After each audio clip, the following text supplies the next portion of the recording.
Estamos iniciando mais um programa da igualdade racial e a nossa proposta continua aquela mesma de antes, que é a de trazer as pessoas que estão aí na comunidade, que as pessoas às vezes não têm oportunidade de conhecê-las no seu dia a dia, e nós hoje temos esse compromisso pela TV Cultura de, através desse programa, fazer esse bate-papo amigável, né, e buscar, né, nos meandros as coisas boas que essas pessoas têm contribuído.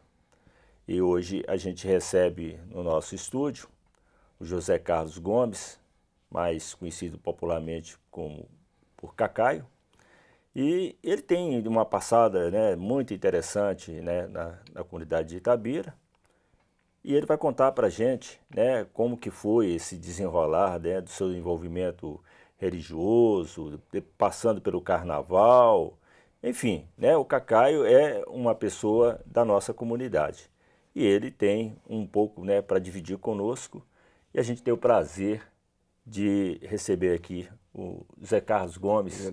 Cacaio. Boa noite, Cacaio. Boa noite, Bitinho, boa noite a todos que estão nos assistindo. É uma honra ter recebido o convite para estar aqui. E vamos contar um pouco da minha história e um pouco da história de Itabira também. Oh, isso é legal, né? E para nós, né, não é um privilégio, né?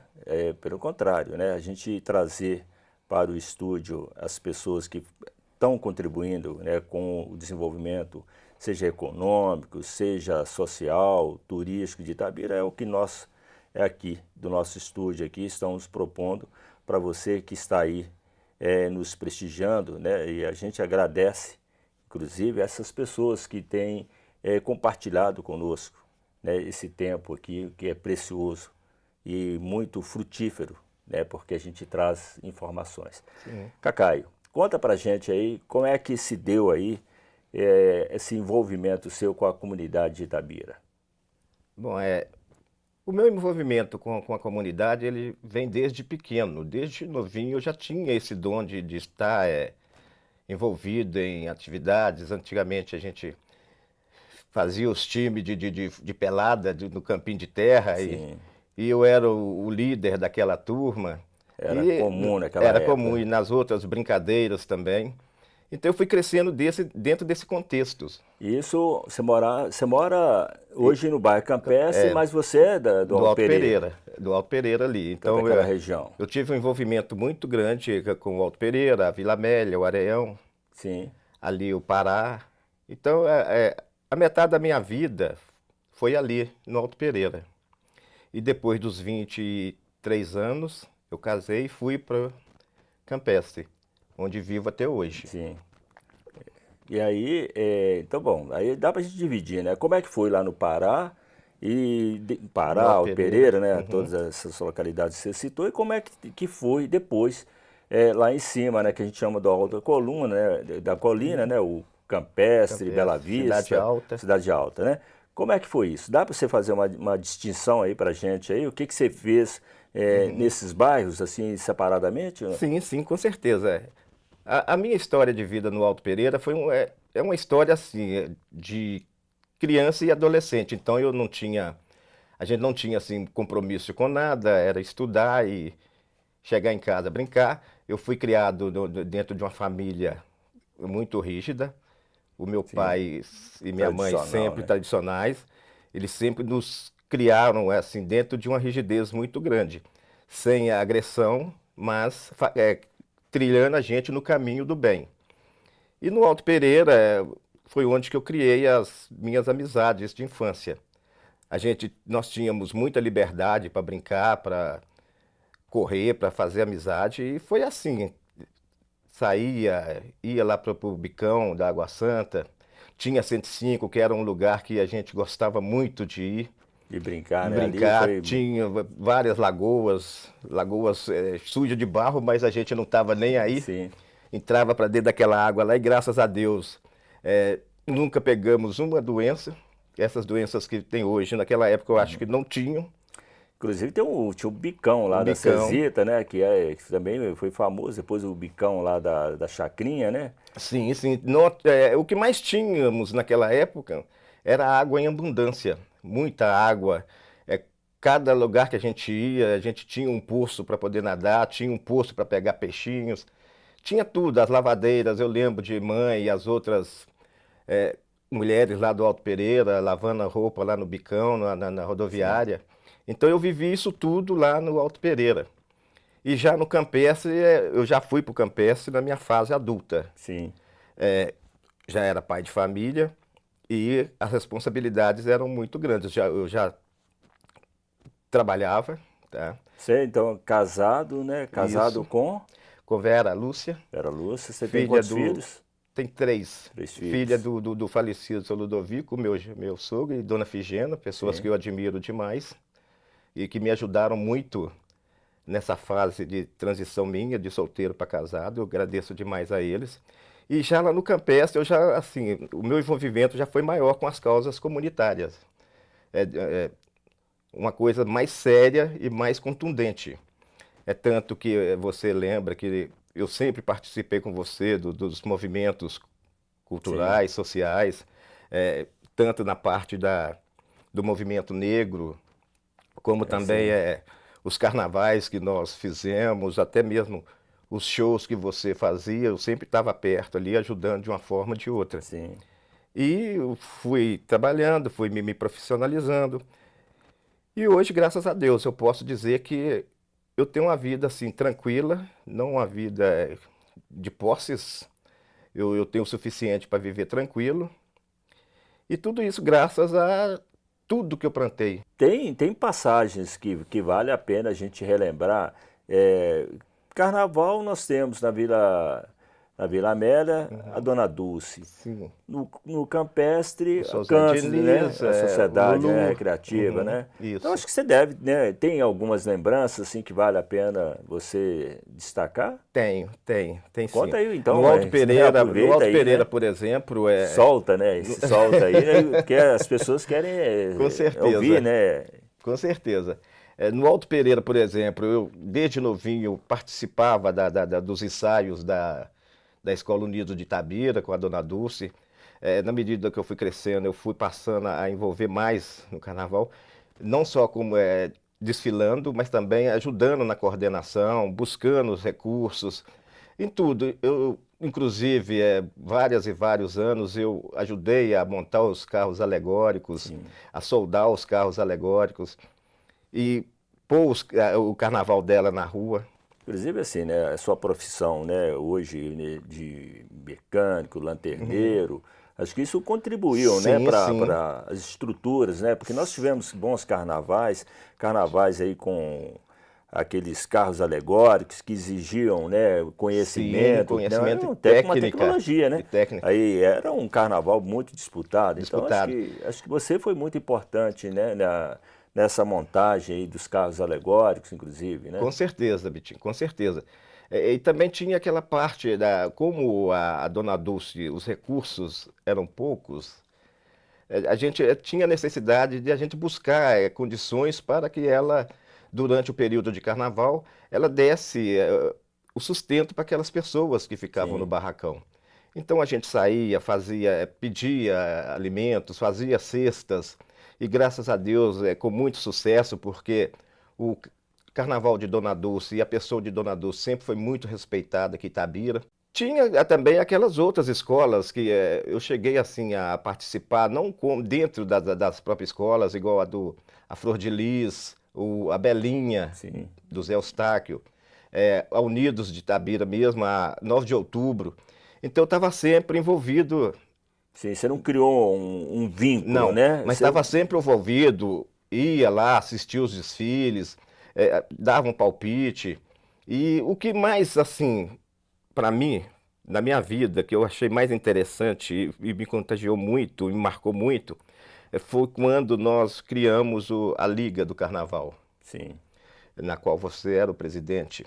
Nós criamos a Lebri, conseguimos, eu acho que foi um fato único na história do Carnaval de Itabira, nós conseguimos colocar 4 ou 5 escolas na avenida, 5 escolas na avenida, todas as escolas de Itabira participaram, galhardamente, com um desfile fantástico, alegorias fantásticas. Para mim aquilo ali foi o momento, o ápice da minha contribuição com o carnaval. Ver tanta gente na avenida, ver um carnaval bonito, lindo, e a coisa fluindo. Foi um carnaval naquela época, né? É bom que as pessoas percebam, né? Da LEBRI, né? Da Liga das Escolas de Samba, né? De Itabira, porque a gente instigou o turismo, né? Sim, sim. As pessoas estavam deixando de sair da cidade para passar o carnaval em outras cidades, para passar aqui e trazendo pessoas de fora. Então isso ajudou, né? O carnaval ele teve uma importância muito grande no fomento do turismo, né? De Itabira, né? Exatamente. A cidade ela viveu bons tempos aqueles. Tá? Ela viveu tempos áureos do carnaval de Itabira. Isso foi, né, foi muito importante, né, porque nós tivemos 2 carnavais assim subsequentes, Sim. né, com a gente humilde sagrando-se campeã, né, que foi assim uma coisa fantástica realmente e isso impulsionou, né, isso mexeu com a população, né, e deixou história, né? Sim, sim, exatamente. E agora mudando um pouco para o outro lado da Vila Amélia, eu lá no Alto Pereira também, o quadro vivo da Vila Amélia. Esse aí já é um outro lado, já mais religioso, né? A parte religiosa da coisa. Esse quadro vivo também é outro momento, sim, né, bastante significativo. Que a gente não pode deixar de citar aqui. O trabalho árduo de mais de 40, me parece que este ano foram 46 anos de quadro vivo. De existência, né? Do quadro vivo. Então, é uma vida toda. Tá? As pessoas batalhando, mesmo com as dificuldades financeiras, mesmo com todas as dificuldades, todo ano coloca o quadro vivo na praça. E a aceitação é muito boa, muito grande. Para mim, a maior peça de teatro ao ar livre que existe esse ano, região. Inclusive, eu tive a oportunidade também, quer dizer, todos os anos eu tenho participado, né, tenho assim, acompanhado, né, como pessoa, como um espectador, né? Sim.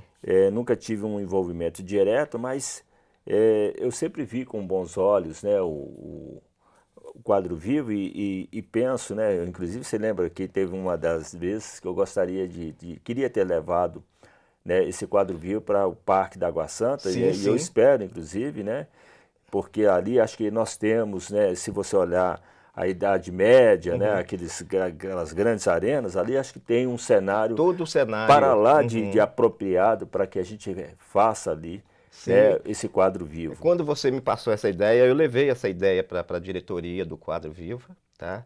Mas assim, devido às correrias, algumas coisas, nós não levamos para frente essa proposta. Ideia, né, proposta, né? Mas não é que o quadro vivo ele tenha que ser feito só na Vila Amélia, porque eu lembro que um ano nós fizemos o quadro vivo lá onde é hoje o Santuário de São Geraldo. Ali na Mauro Ribeiro. Né? Foi muito bom, o espaço imenso para a gente poder trabalhar todo mundo. Então o quadro vivo, ele não assim, da Vila Amélia, ele vive na Vila Amélia e a possibilidade da gente estar podendo levar esse quadro vivo para outros lugares existe. Ser mais itinerante, existe. Acho que ele tem essa desenvoltura, né? Tem. Eu tenho, por exemplo, eu tenho aqui a imagem aqui, né, do Eustáquio, né, Eustáquio Liberato, o baluarte lá do quadro vivo e de outras atividades, né, da nossa cidade. A gente tem que lembrar dessas pessoas, né, porque elas são realmente diferenciais, né? E pensar, né, talvez nessa possibilidade de um quadro vivo lá no Parque da Água Santa, acho que, além de valorizar, né, acho que nós temos, né, uma estrutura para que possa ali ser realizado. Mas continua aí. Né? E a estrutura que nós temos lá, ela é uma estrutura verdadeira, não é uma estrutura que precisa ser montada. É como você diz, tudo lá semelha ao que foi a passagem de vida e morte de Jesus Cristo. Bem, o Parque da Água Santa, Cacá, ele tem sido, né, um palco assim, de grandes eventos e com sucesso, né? Agora, eu gostaria que você continuasse contando essa experiência, inclusive tem uma outra muito interessante, que é a sua passada, né? Aí a sua inquisição com relação à Vale do Rio Doce, Sim. mas eu quero que você fale isso aí para a gente após o nosso, né, interrupção desse primeiro bloco, passado para o segundo.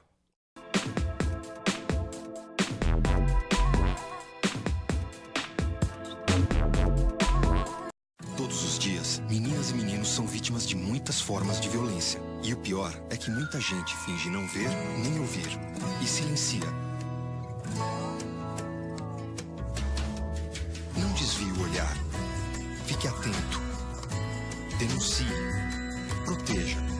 A responsabilidade de proteger as crianças e adolescentes é de todos. Procure o Conselho Tutelar ou Disque 100. Secretaria de Direitos Humanos, Governo Federal.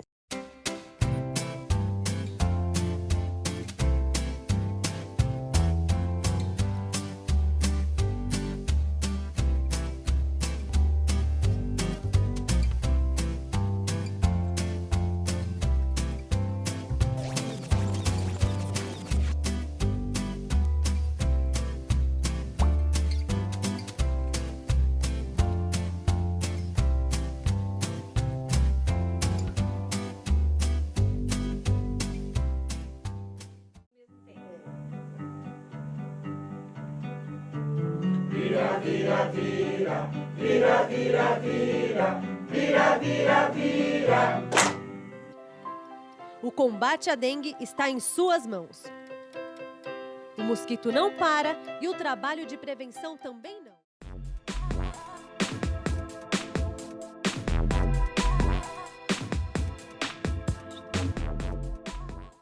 Bem, nós estamos entrevistando José Carlos Gomes, popular Cacaio, pessoas que têm uma história assim bacana, né? E ele está aí dividindo conosco um pouco dessa experiência e a gente falava da realização, da possível realização do quadro vivo no Parque da Água Santa e o Cacá achava dessa possibilidade, acho que isso é possível, e ele vai contar um pouco, né, dessa experiência, se é possível ou não, e eu já vou deixar aqui, inclusive, né, para dar uma deixa, Cacá, aqui, né, para a gente já deslanchar, a Vale, né, 30 anos, e Sim, CVRD. eu já quero também já deixar essa interrogação. Mudou alguma coisa para você? Seu conceito é o mesmo? Mas antes disso, né, vamos Vamos ao fechar, né, parque. lá, vamos fechar o parque, Parque. e aí a gente entra. Sim.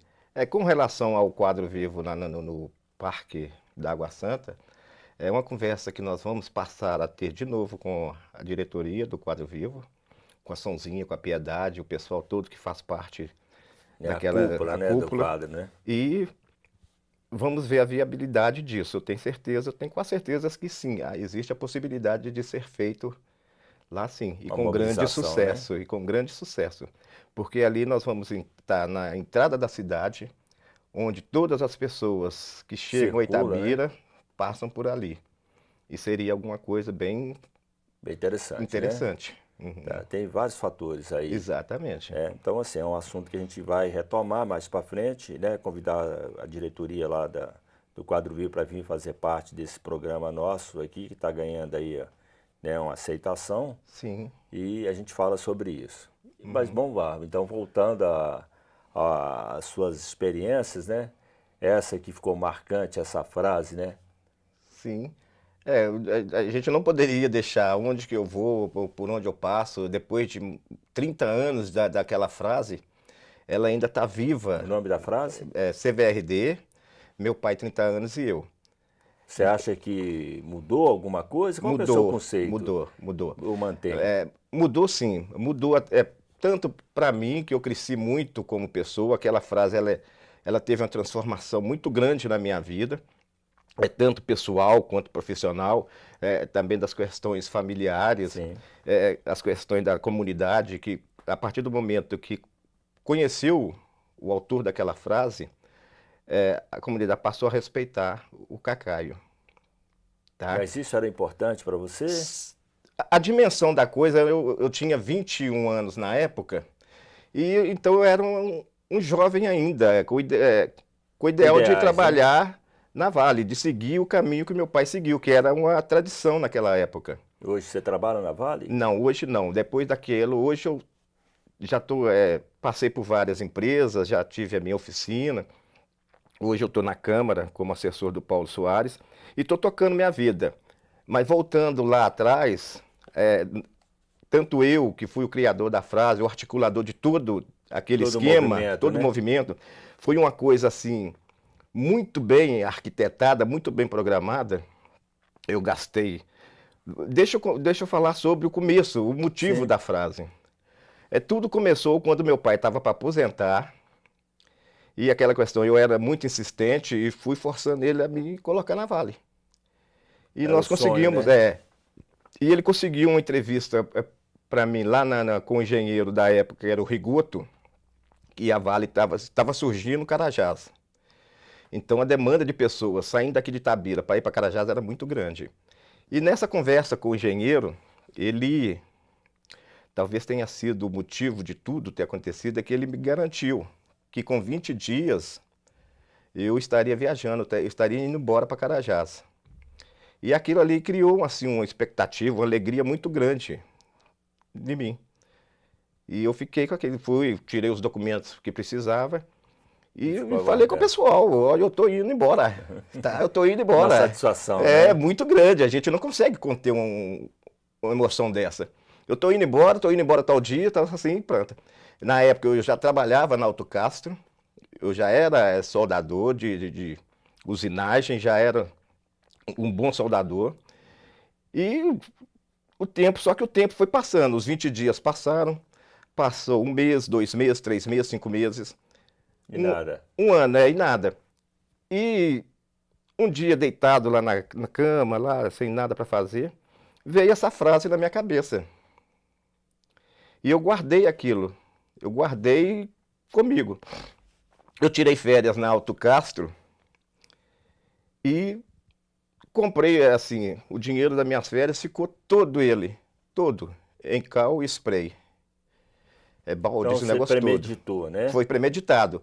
Eu fui na Desmacon na época, eu não sei que loja que era, e peguei caixas é loja de móveis, e peguei caixas de geladeira, pus aquilo nas costas e subi o morro, levei ela para casa, Sim. tranquei dentro do quarto, fiz o molde, tudo direitinho, desenhei, tudo bonitinho, e recortei.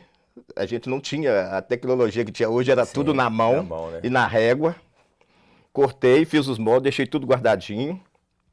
Fui lá na loja de material de construção e comprei tudo em cal e spray. Foram várias caixas de spray. O vendedor até me questionou o que era aquilo. Naquela época já havia uma Sim. preocupação com o meio ambiente, com as pichações e tudo. E eu falei com ele que era uma peça de teatro que a gente ia fazer, aquilo era para fazer o cenário. Eu não sei onde que eu arrumei isso. E pronto. E tinha a casa do meu amigo lá, Helder mais Walter, que os pais deles tinham mudado para Divinópolis e a casa ficava por nossas contas. Ali a gente fazia as festas, tudo bonitinho, tudo dentro de uma tranquilidade muito grande. E lá foi o QG. Nossa, Sim. as reuniões aconteciam lá. E houve reuniões para fazer todo esse processo. Não foi uma coisa assim de uma hora para outra, não. Aleatória, né? Eu perguntei, aí na hora que o pessoal viu, os meninos viram, aqui é punhado de spray, aqui é punhado de cal, aqui é trem tudo, aqui é para a fernália toda, alguns assustaram. E perguntaram o que ia fazer com aquilo. Aí eu falei com eles, nós vamos fazer isso, isso e isso. Nós vamos sair tal dia, 11 horas da noite, nós temos que chegar às 6 horas da manhã. A maioria topou, uns 2 Sim. ficaram com medo e não foram. Dividi a turma, uma parte saindo e o trajeto era sempre onde que o ônibus da Vale passava. Onde os funcionários da Vale passavam. Eu tive esse cuidado. Dividir a turma, me parece que foi 6 para um lado e 6 para o outro. E saímos. Saímos, cada um carregando balde, o trem pesado. E fomos dividir, nós saímos, a minha turma saiu para o centro, o sentido Avenida João Pinheiro, Campestre, voltando pelo Pará, e a outra saiu para o Areião. E fomos pintando e tal. Chegando no Valério, perto do Valério, aí passou uma viatura da polícia, que na época a gente chamava de rádio patrulha, Sim. e parou. Parou e tá lá olhando, vendo a gente fazer aquilo. E um policial perguntou o que era aquilo. E eu usei o mesmo argumento que eu usei na casa de material, que aquilo era uma peça de teatro que a Vale estava fazendo e nós estávamos trabalhando para a Vale. Sim. Tá? Esse cara olhando, subiram o campestre e desceram. Na hora que eles desceram, eles já desceram e nem pararam. Sim. Aí, Bitinho, aí é só Deus mesmo. Nós pintava casa dos outros, pintou muro dos outros, pintou... Fizemos Quer dizer, foi uma pichação geral. geral. Né? Aí eu pensei, agora nós estamos liberados. E fizemos, pintamos, tal. Mas sempre assim, respeitando, né? O muro, eu falo muro da casa dos outros, mas nós pintamos uns 2 muros só dos outros, o resto não.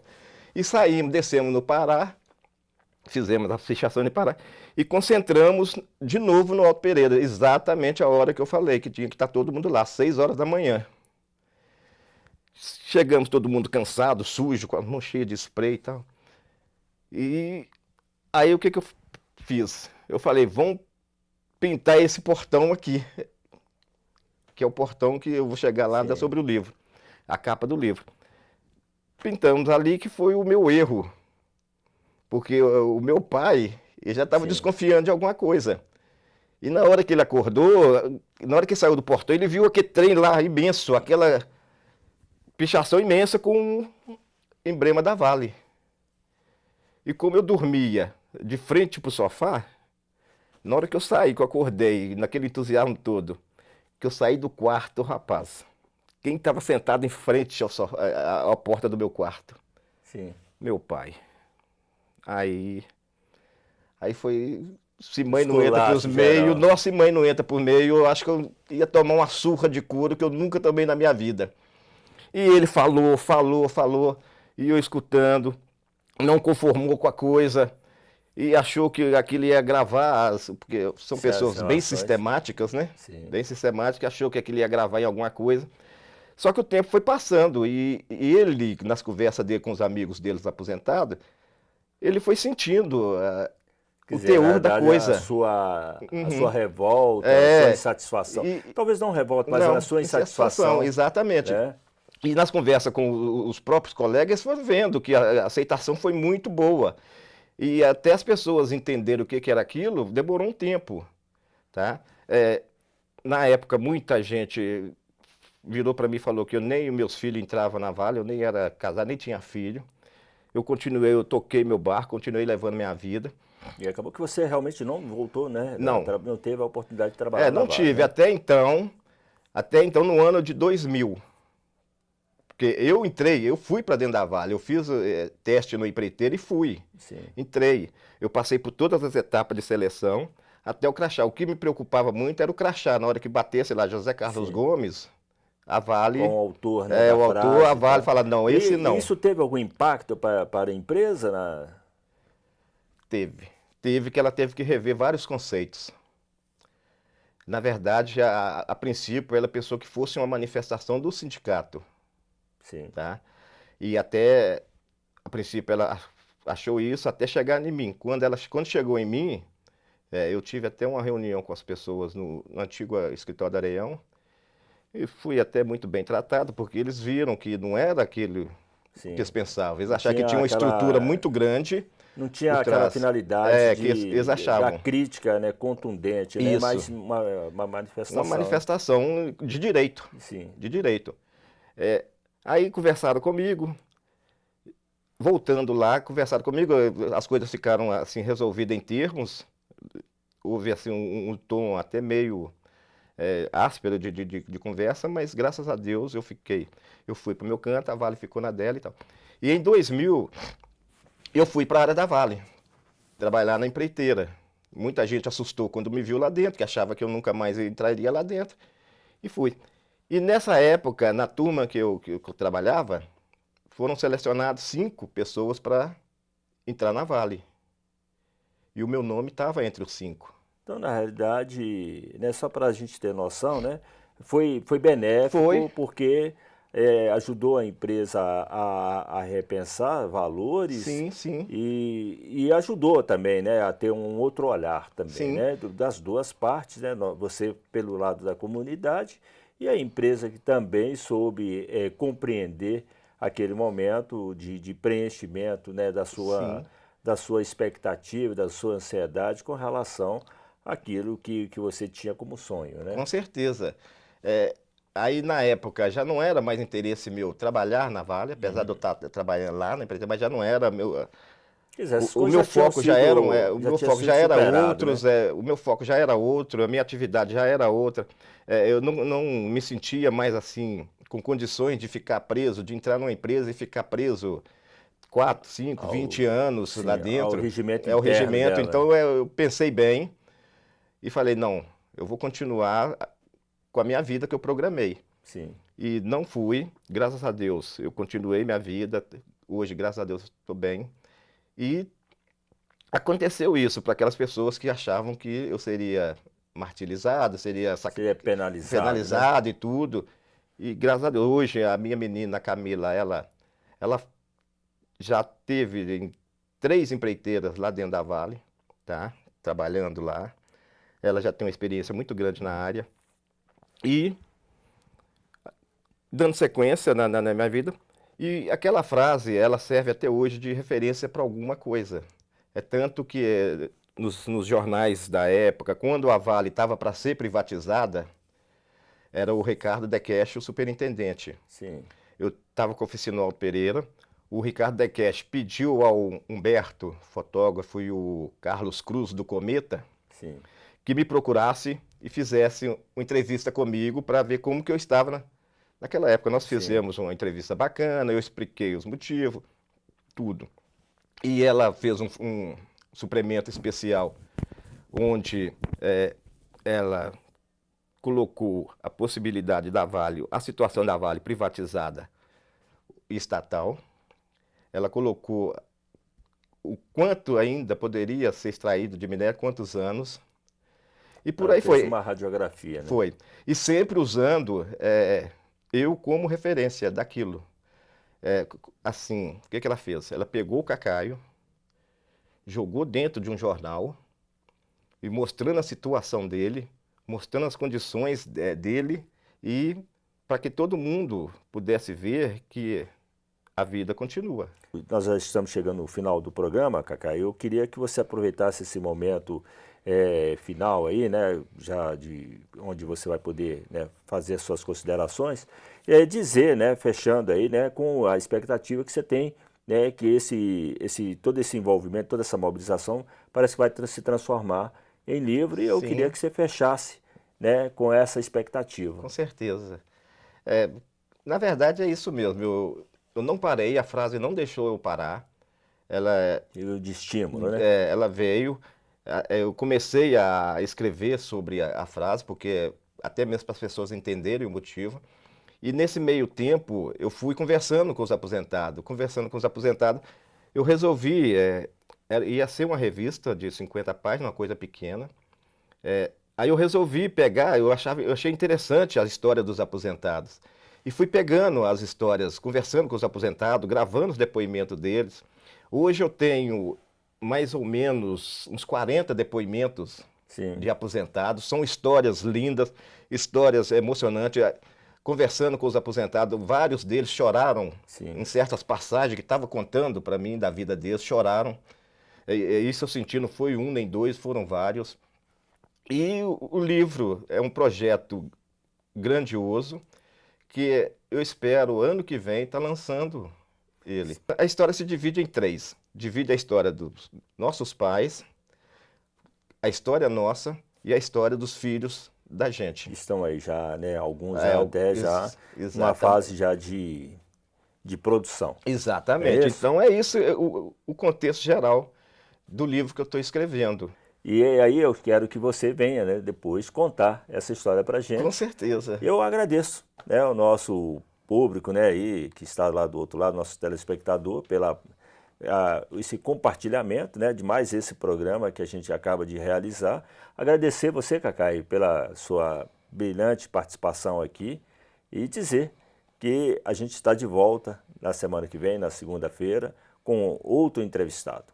Muito obrigado e até a próxima.